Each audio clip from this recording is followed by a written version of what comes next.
il paraît que c'est les cordonniers les moins bien chaussés. When the pimp's in the crib, ma, drop it like it's hot, drop it like it's hot, drop it like it's hot. Et je refuse de contribuer à alimenter cet adage, alors aujourd'hui je vais me fabriquer une table. Et pas n'importe quelle table, vous l'avez peut-être aperçu dans d'autres vidéos, mais j'ai cette rondelle de séquoia qui sèche dans l'atelier depuis 8 ans. Patience et longueur de temps font plus que force ni que rage. C'est un petit sieur du Cantal qui me l'a offerte à l'époque, il paraît que j'ai de beaux yeux. Moi je pense surtout que les Cantalous sont plus généreux qu'on ne le pense. 12 cm d'épaisseur, presque aussi épais que le bonhomme. On préconise une année de séchage par centimètre d'épaisseur, mais là, au bout de 8 ans, je pense qu'on n'est pas trop mal. Durant toutes ces années, elle a un peu réduit de diamètre et elle s'est bien tuilée. Mais par chance, malgré quelques fentes, elle est toujours en un seul morceau. Et pour sûr, ça va me faire une super table de cuisine. Alors on va décrouter tout ça et voir quelle merveille se cache derrière. Mais avant, place aux partenaires. Cette vidéo est sponsorisée par Reolink. Dans la dernière vidéo, je vous ai présenté une caméra de surveillance de chez Reolink. Et bien cette fois, j'ai craqué pour un autre modèle avec un petit truc en plus, la Altas PT Ultra. C'est une caméra sur batterie de 20 000 mAh. J'ai choisi de l'alimenter avec un petit panneau solaire. Ça me laissera de la marge pour terminer l'électricité de la maison. Notez quand même que la batterie a une autonomie de 540 jours en une seule charge. Alors même sans l'aide du panneau solaire, la caméra fonctionnera sans souci. Je n'ai donc pas besoin de percer le mur pour y passer un câble d'alimentation, 4 vis dans mon linteau et s'installer. Et ça, j'apprécie beaucoup. Cette caméra offre un enregistrement en 4K cette fois, un peu classe pour des caméras de surveillance quand même, un panoramique de 355 degrés et une inclinaison de 90 degrés. Maintenant, je peux surveiller les 4 angles de la maison et de la grange en même temps. Désormais, je vois tout. La caméra possède une antenne Wi-Fi, je peux me servir de l'application mobile pour contrôler directement la caméra, si je veux suivre un mouvement ou regarder ce qui s'y passe quand je n'y suis pas, et même dicter quelques consignes grâce à son micro. Elia, tu remets ton pull. Le petit truc en plus que j'aime particulièrement, c'est la fonction suivi automatique. Dès que quelqu'un ou quelque chose entre dans le cadre de la caméra, celle-ci le détecte automatiquement et va tracer tous ses mouvements. Je peux décider si elle trace les humains, les voitures, les animaux ou les trois à la fois. Bon, moi perso en journée, j'ai désactivé la détection animale. Avec les allées-venues de mes animaux, la pauvre, elle tournait la tête en permanence. Je vous rappelle que j'ai 2 border collies, c'est pas les plus calmes. Par contre, j'ai activé le mode détection d'animaux pour la nuit. Une fois mes animaux au lit, j'aimerais savoir s'il y a d'autres bêtes qui se baladent autour de la maison. Et oui, les caméras, ce n'est pas seulement pour prévenir des malandrins, ça peut aussi servir à observer la vie sauvage aux alentours, et ça me plaît beaucoup. La vision de nuit est également en 4K et en couleur. Ce n'est toutefois pas une caméra infrarouge. La Altas PT Ultra a besoin d'un peu de lumière pour enregistrer des images nettes, mais perso, avec toutes mes guirlandes solaires installées un peu partout, c'est largement suffisant. En mode optimal, je peux aussi activer le pré-enregistrement. J'ai donc un enregistrement 10 secondes avant le début d'une détection pour pouvoir déterminer d'où arrive une personne par exemple. La caméra dispose de 2 modes, net ou fluide. On peut donc obtenir des images de très bonne qualité ou moins nettes pour ne pas saturer trop vite la carte SD. Et il faut aussi parler du stockage des données. Vous savez que c'est un sujet sensible chez moi, je vous bassine suffisamment avec un certain VPN. Donc il fallait aussi que je m'assure que les données stockées sur la carte ne puissent pas fuiter par le Wi-Fi. Et donc Reolink vous assure une connexion sécurisée de leur application, des enregistrements chiffrés et un stockage local. Mais si vous le souhaitez, vous pouvez toutefois choisir un stockage sur le cloud en option supplémentaire. Voilà, je suis très contente d'avoir pu collaborer à nouveau avec Reolink pour sécuriser davantage ma maison. Et si cette caméra vous intéresse, ne manquez pas la campagne de vente du 17e anniversaire de Reolink. Vous pouvez consulter mes liens dans la description ou scanner le QR code à l'écran pour découvrir toutes les remises exclusives. Je vous laisse découvrir leur gamme et on repasse à la vidéo.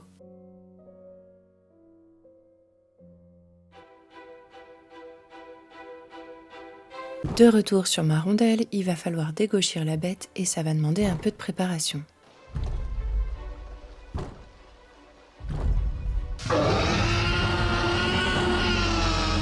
Mon petit Kitty est un peu léger pour recevoir ce morceau, mais on ne change pas le principe. D'abord, il me faut un support plan et de niveau. Premier challenge, j'ai aucune table assez grande pour la soutenir entièrement. Alors je fais ce que je peux avec des planches et des cales pour avoir une surface la plus plane possible. Et il faut fabriquer un chariot pour pouvoir surfacer l'ensemble. En gros, je vais fabriquer un cadre en bois large de l'épaisseur de la rondelle, positionner des cales en force pour bloquer l'ensemble, Et par-dessus le cadre, une luge qui servira de support à la défonceuse pour dégauchir de gauche à droite et de haut en bas. Dans cette luge, il me faut une rainure pour glisser la fraise, des cales en dessous en guise de glissière et des tasseaux au-dessus pour stabiliser la défonceuse. Évidemment tout ça dégauchis et bien d'équerre.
Le cadre en place, je peux commencer à surfacer, et vu le tuilage et l'état de surface, je vais en avoir pour quelques heures. Surtout que je n'ai pas mieux que cette fraise. 25 mm de diamètre pour 1300 à surfacer, c'est un peu léger et va y avoir quelques allers-retours. Je cale la fraise sur un poids haut de la table et je commence à surfacer. Et il faut réussir à garder le chariot en place sur le mouvement de retour pour enlever de la matière seulement dans un sens et éviter ainsi l'arrachement et les kickbacks.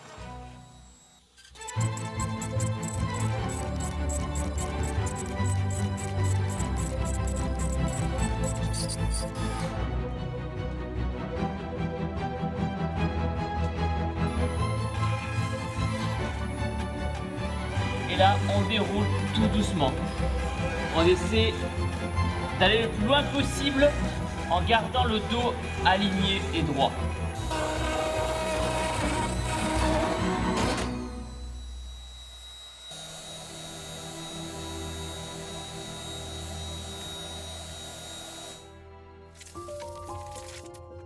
J'arrive vite au max de la descente de ma défonceuse. Je suis donc obligée de démonter le cadre de temps en temps pour redéligner et réduire la longueur pour continuer à descendre parce que même après une dizaine de passes, cette rondelle n'est toujours pas dégauchie.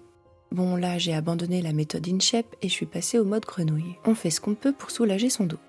Aïe aïe aïe, ouïe ouïe ouïe, plat comme une embrouille. L'eau du robinet, c'est pour les grenouilles.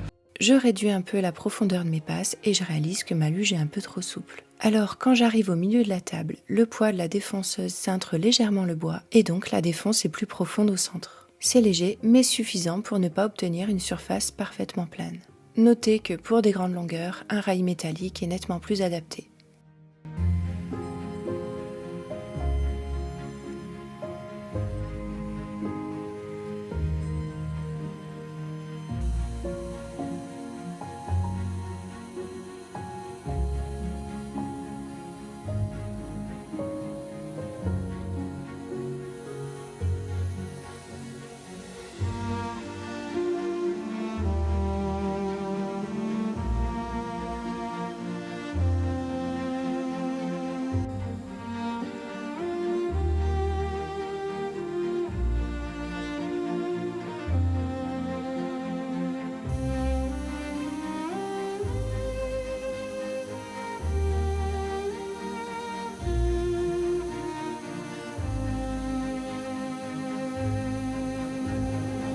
Et après 6 heures de surfaçage, on commence à être pas mal niveau dégauchissage. Putain, non, ça y est, j'en ai marre. Non, moi je crois qu'il faut que vous arrêtiez d'essayer de dire des trucs. Ça vous fatigue déjà, puis pour les autres, vous vous rendez pas compte de ce que c'est. Par contre, malgré des passes légères de quelques dixièmes de millimètre et une avance très lente, j'ai toujours beaucoup d'arrachements. Assez typique en bois de boue sur du résineux, mais le séquoia reste quand même le grand champion. C'est un bois très fibreux, spongieux, et ça va pas être simple à rectifier.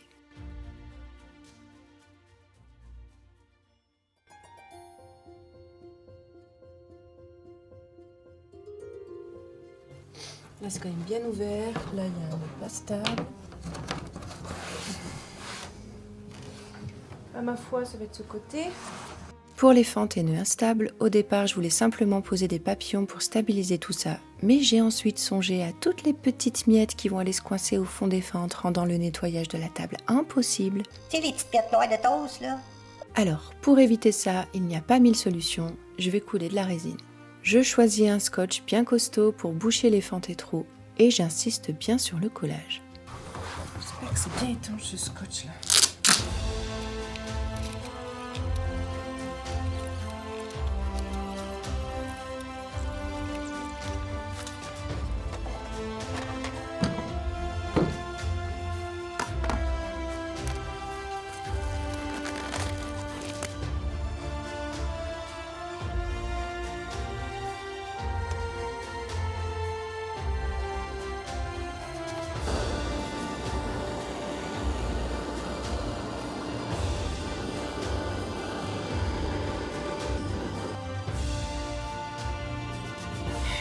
C'est pas possible que c'est pas rempli encore.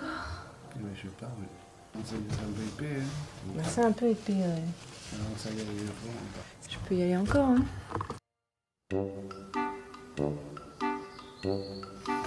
Mon scotch, il a pas tenu.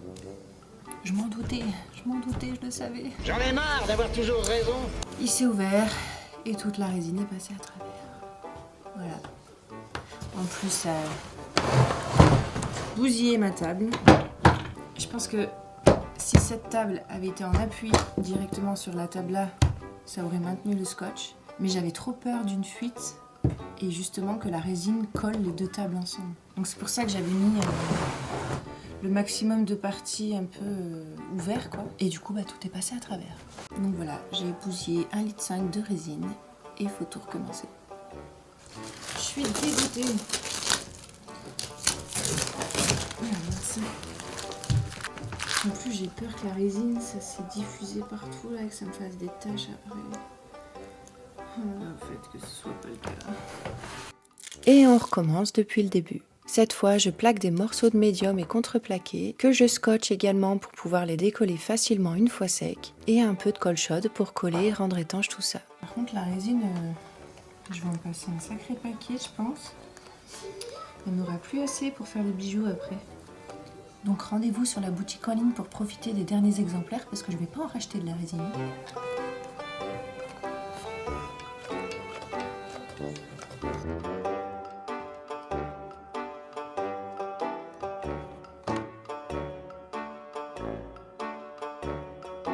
C'est chaud.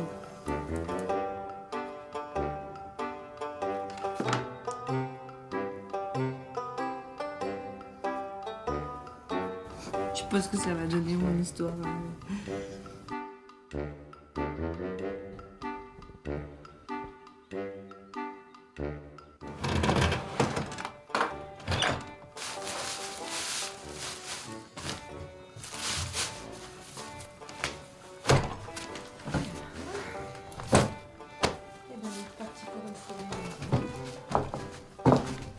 Et je vais faire la coulée en 3 fois.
Entre-temps, j'ai craqué pour une nouvelle fraise à surfacer, avec un angle d'attaque un peu différent, et petit bonus, les 4 faces des fers sont affûtées. Un diamètre de 35 mm, c'est pas énorme, certes, mais avec une queue de 8, je ne peux guère espérer plus. Et là, on va soulever de la résine, alors c'est masque obligatoire, et on est reparti pour un tour.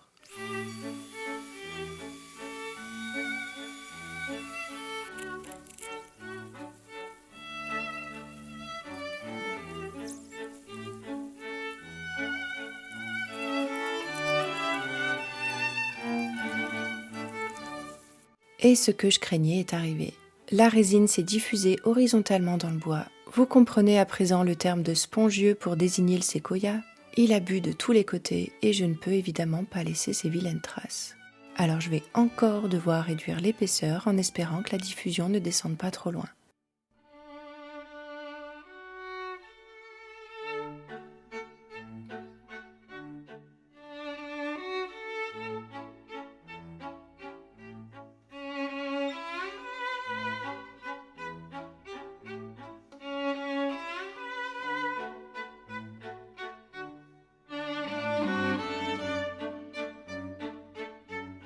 Cette fois, on y est, c'est pas parfait, mais nettement mieux.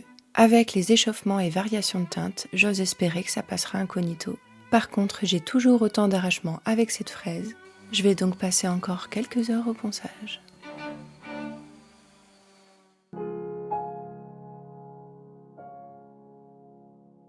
En principe, la résine seule suffit à stabiliser un bois, mais n'étant pas habituée à utiliser ce matériau, je ne sais pas comment ça va se comporter lorsque ma table va travailler. Parce que oui, même après 8 ans, une fois dans la maison, ça va forcément bouger un petit peu.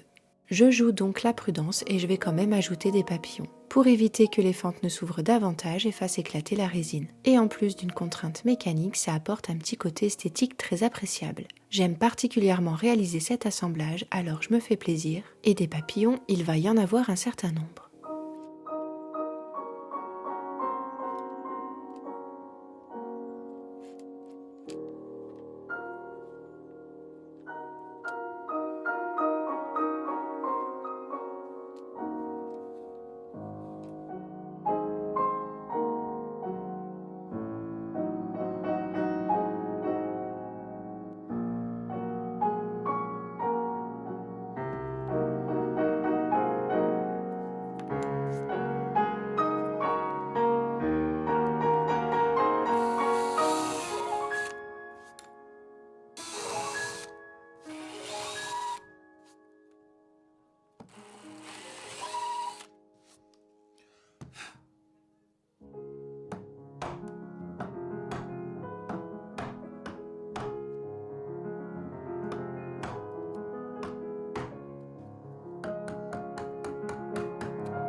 Maintenant, il faut s'occuper des pieds. J'ai d'abord songé à fabriquer des pieds en bois, mais le plateau est déjà bien imposant. Je ne voulais pas alourdir davantage cette table, j'ai donc opté pour des pieds épingles en acier. On en trouve dans tous les magasins de bricolage aujourd'hui, mais je vais quand même les fabriquer. Pourquoi faire simple quand on peut faire compliqué ?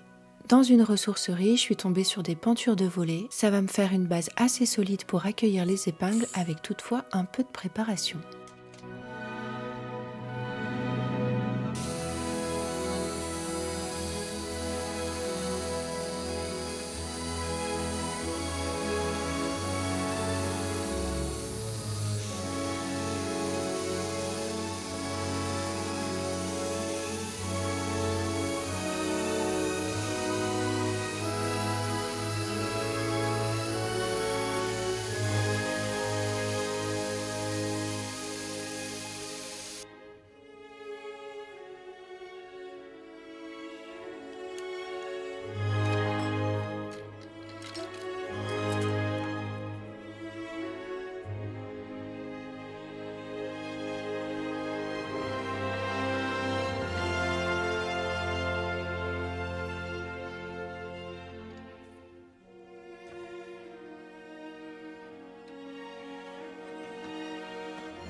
Les platines prêtes, je passe sur les épingles. Un tour dans mon magasin préféré et je rentre avec des fers à béton de 12 mm. Je trouve le crantage assez sympa, ça donne un joli relief, c'est parfait pour des pieds de table. Et je veux des pieds de 70 cm de haut. J'ai donc besoin de 2 fois la hauteur, plus le rayon de cintrage. Il me faut des longueurs de 150 cm, je rajoute un peu de marge et j'ajusterai plus tard. Je marque à la moitié du fer, je serre dans l'étau en me décalant légèrement du marquage et j'utilise un tube d'acier comme bras de levier pour cintrer. 12 mm, j'ai pas choisi le plus fin, ça nécessite tout de même un peu de poigne et des abdos bien serrés.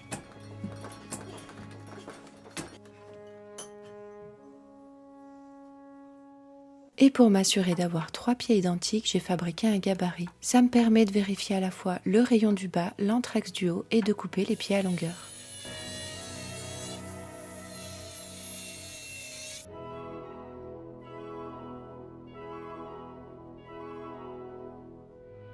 On passe à la soudure pour assembler tout ça. Cette fois, je fabrique un autre gabarit, 2 tasseaux d'équerre pour accueillir les platines et un autre vertical marqué à 70 cm pour les épingles. Ça me permet de maintenir ma pièce en place pendant la soudure en gardant toujours le même angle.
Ah, c'est l'enrouleur.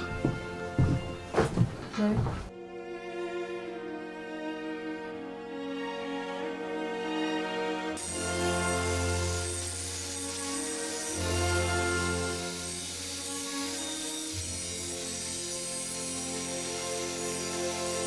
Tu sais, ces lunettes de natation qui te font mal, qui te rentrent dans les yeux, que quand tu les enlèves, t'as l'impression que tu vas enlever tes yeux. Et moi, quand je les enlève, ces lunettes, pendant 5 semaines, on me dit « Ouah, t'as été à la piscine ».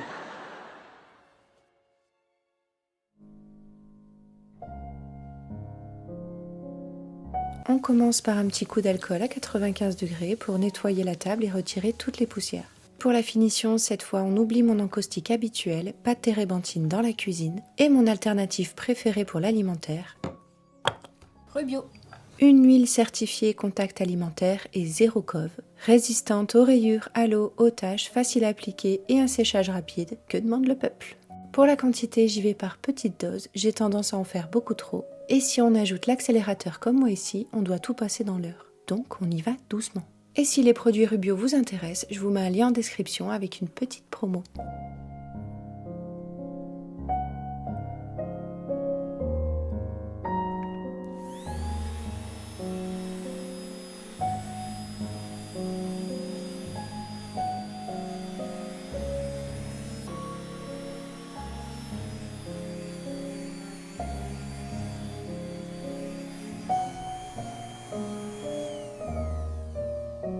Il a déjà tout bu.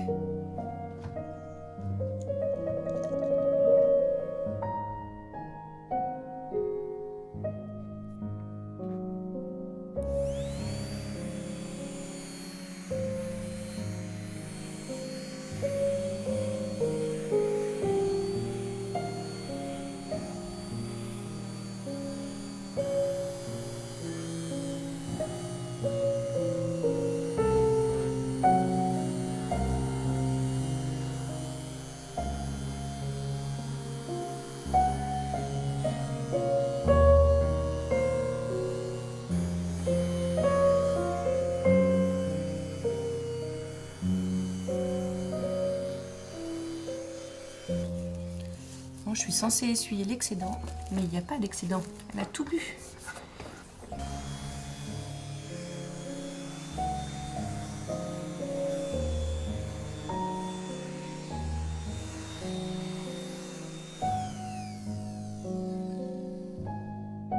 Il n'y a absolument rien sur le tableau.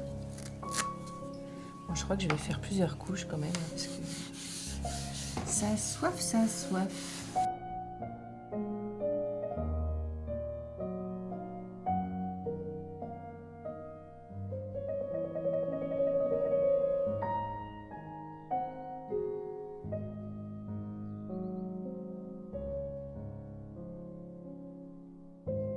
Je laisse sécher tout ça 24 heures et je repasse sur mes pieds. Pour la couleur, j'ai encore une fois longtemps hésité et j'ai fait plusieurs essais. Rouillé, brut, poli ou peint, mais ce qui ressort le mieux avec la couleur de la table reste le bleu.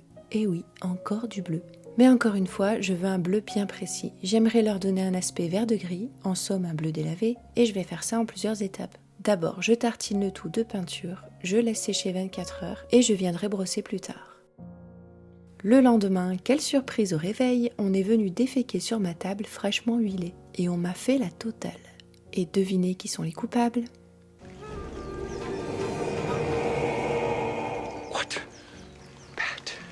Dès le printemps, la grange fait office de nurserie pour les chauves-souris. Étonnant d'ailleurs qu'elles reviennent chaque année avec le raffut que je fais dans cet atelier. Et forcément, elles laissent quelques petits cadeaux au passage. C'est mignon ces chauves-souris, mais qu'est-ce que c'est pénible, purée. Et là, il n'y a qu'une nuit. Je vous dis pas quand elle chie plusieurs jours d'affilée. En plus, c'est rempli de bactéries, ces trucs-là. Bon, normalement, le Rubio, c'est monocote, mais là, elle a quand même bien bu. Et je vois qu'il en manque à certains endroits. Du coup, bah, je vais égrainer tout ça et remettre une couche.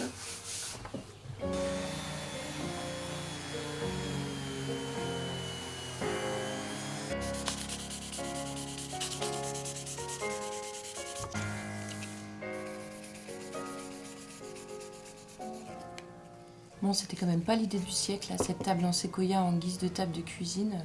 C'est bien trop tendre, donc ça marque super vite, elle va pas rester super lisse longtemps. J'ai fait faire un devis pour un verre dessus. Découpe au jet d'eau à la forme de la table. Bon, bah, j'ai pas le budget tout de suite. Il y en a pour 1000 €, donc je vais commencer à économiser parce que je pense que ça va être nécessaire si je veux garder cette table longtemps.